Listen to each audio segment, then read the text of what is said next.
All right, welcome back, everyone. Ready for another deep dive? Always. Okay, good. Today, we're tackling something that, unfortunately, affects way too many people. Asthma. Yeah, it's a big one. It is. And we've got some pretty intense medical text to help us out. But don't worry. We'll break it all down. We're going to make it clear. We're going to make it engaging. You know us. Absolutely. First things first, asthma is chronic, right? Right. So we got to understand what that really means. We're also going to look at the causes, how it's diagnosed, the whole 9 yards. Everything you need to know. Let's jump right in. Our source defines asthma as, get this, characterized by chronic airway inflammation. Okay, wait, hold on. And is defined by the history of respiratory symptoms such as wheeze, shortness of breath, chest tightness, and cough. Okay, more. That vary over time and in intensity and includes variable expiratory airflow limitation. Whoa. Right. That's a mouthful. It's a lot. So maybe... Let's unpack that. Yes, unpack. Chronic airway inflammation. What does that even mean? Okay, so basically, chronic airway inflammation means the airways in your lungs, they're constantly inflamed. Like imagine a sore throat, but it never goes away. Oof. Right. That inflammation makes the airways all swollen and irritated. They narrow like a traffic jam in a tunnel. And that's what makes it hard to breathe. Exactly. Yeah. It's harder for air to get in and out. Okay. Now, the definition also mentioned that symptoms can vary, right? What's that all about? Yeah, that's really important to understand. Asthma symptoms, they're not constant. You can feel totally fine one day and then bam, the next day you're struggling to breathe. It's scary. It is. And that variability is key for doctors because it helps them figure out if it's actually asthma or some other lung issue. So how do they actually diagnose asthma? Yeah. The source mentioned something called NAEPP and GINA guidelines. Oh, yeah. Are these like secret doctor codes or something? Not quite, but they are super important. So NAEP, that's the National Asthma Education and Prevention Program, and GINA, the Global Initiative for Asthma. Right. Basically, these are guidelines that healthcare professionals all over the world use. They help make sure everyone's on the same page when it comes to diagnosing and managing asthma. Makes sense. Yeah. So following these guidelines, what are doctors looking for? Well, they start by asking about your history with respiratory symptoms. Have you had wheezing, shortness of breath, chest tightness, coughing? And how often, right? Exactly. How often do these things happen? How bad are they? And here's the kicker. Do they come and go? Like we were talking about before, that variability is a big clue. Okay, but what if the assessments are, wrong?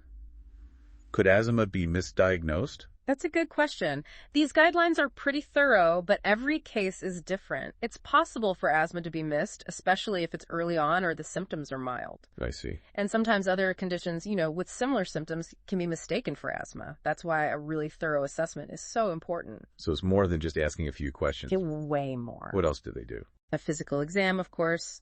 They'll check your pulse, your blood pressure, the basics. They might even check for something called pulsus paradoxus. Pulsus what now? I know, right? Sounds complicated, but it's basically a way to measure how much your breathing is affected when you're having an attack. You see, normally when you breathe in, your blood pressure drops a little.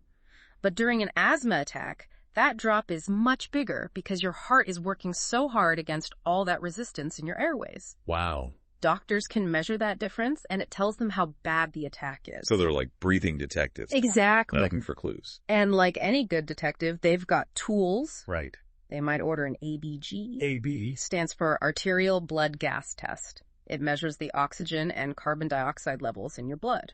If your oxygen is low, it could mean your lungs aren't getting enough air, which happens during an attack. And what about those X-ray images of lungs? You mean a chest X-ray or CXR? Yeah. It can be helpful, though not always necessary. Sometimes it shows something called a barrel chest. A barrel chest? Yeah, the chest becomes kind of rounded because the lungs have been overinflated for so long, from the airflow obstruction. So they're constantly being stretched out. Exactly.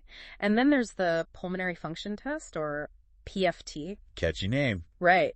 This one measures how well your lungs are working, how much air you can breathe in and out, how fast you can exhale, all that. In asthma, these tests usually show that you have trouble breathing out. Decreased expiratory flows, right? Yep. And that your lungs are hyperinflated because of all of that trapped air. Increased lung volumes. Got it. There you go. That's a lot of tests. It is. Oh, and one more thing. If you're coughing up any phlegm. Ew. I know, but it's important. Doctors might analyze that phlegm or sputum, and it can show elevated levels of eosinophils and IgE, which are signs of allergic inflammation. So it's like a whole puzzle, right? Absolutely. Yeah. Lots of pieces to figure out if it's asthma. Okay, so let's talk about what causes it in the first place. Sure. The source mentions two categories, extrinsic and intrinsic. Right. Break it down for us. What's the difference? So extrinsic asthma, that's triggered by allergens. Basically, stuff that makes your immune system go haywire. Haywire how? It overreacts and causes inflammation in your airways. Okay. And these allergens, they can be things you find indoors, like dust mites. Dust mites. Those are real. Oh, yeah, they're tiny little creatures that live in dust. Gross. I know.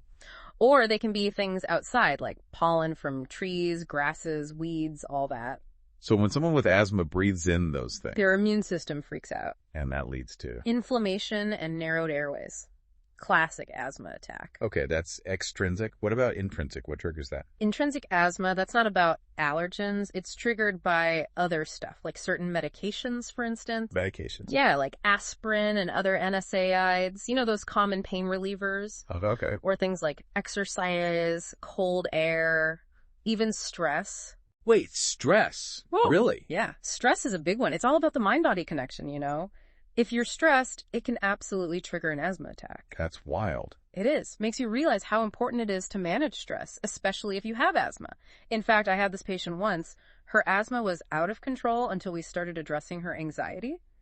It was amazing. Her breathing got so much better once she learned how to handle stress. Wow, that's incredible. It is. Okay, so lots of potential triggers.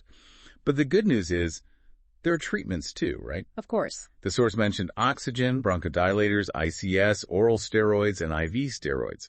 A whole bunch of stuff. It sounds like a lot, but it's really about finding what works best for each person. Everyone's different. Exactly. So during an attack, oxygen therapy can help boost blood oxygen levels. Bronchodilators are meds that relax the muscles around the airways, make it easier to breathe.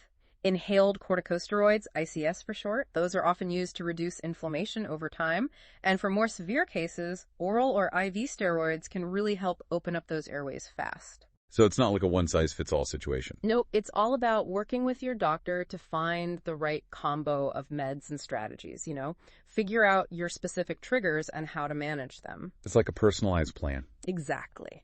Well, I think we covered a lot today. We learned that asthma is a chronic inflammatory disease. It's got those variable respiratory symptoms, and that diagnosis involves all sorts of detective work. Patient history, physical exam, tests. Right. We talked about the many, many potential triggers. And all the treatment options. Yeah. So remember, folks, asthma is manageable. Absolutely. With the right diagnosis, treatment, and a little self-management, people with asthma can live full, active lives. No problem. Before we go, here's something to think about. The source describes asthma as an obstructive lung disease. What other obstructive lung diseases are out there?